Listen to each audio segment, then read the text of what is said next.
అచ్చెన్నాయుడు అసెంబ్లీలో పలు అంశాలపై చర్చించారు.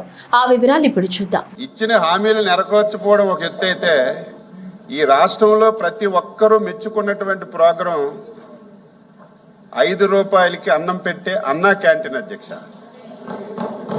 ఇది చాలా మంది లేరు. నేను ఆ రోజు శాసనసభలో ఒక సభ్యుడిగా ఉన్నాను. పెద్దలు బొత్స సత్యబాబు గారు కూడా ఉన్నారు. ముఖ్యమంత్రి గారికి రిక్వెస్ట్ చేశాను. ముఖ్యమంత్రి గారు, చాలా మంది 5 రూపాయలు కడుపు నిండా అన్నం తింటున్నారు.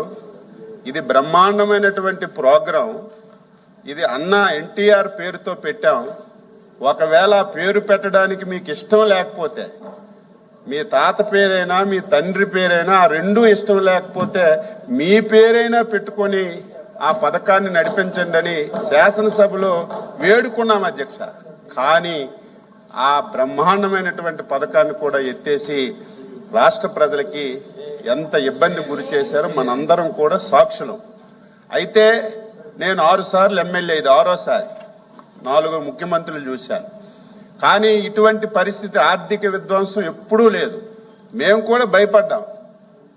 ఏంటి, ఎన్నికల్లో హామీలు ఇచ్చాం, అధికారంలోకి వచ్చాం, ఏ శాఖ రివ్యూ చేసినా అప్పులు తప్ప, గత ప్రభుత్వం చేసినటువంటి బాకీలు తప్ప కొత్తగా చేయడానికి ఏమీ లేదు. ఇచ్చిన హామీలు ఏ విధంగా నెరవేరుస్తామని మొదట్లో కొంత ఆందోళన కూడా చెందిన విషయం ఈ సభ ద్వారా రాష్ట్ర ప్రజలకు తెలియజేస్తున్నాను.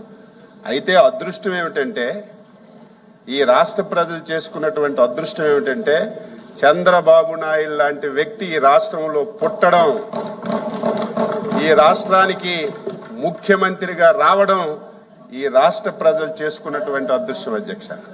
దీనికి తోడు ఆంధ్రప్రదేశ్ ప్రజలు విఘ్నత ప్రదర్శించి 22 మంది పార్లమెంటు సభ్యులకి ఈ రాష్ట్రం నుంచి, ఎన్డీఏ నుంచి ఎంపిక చేశారు.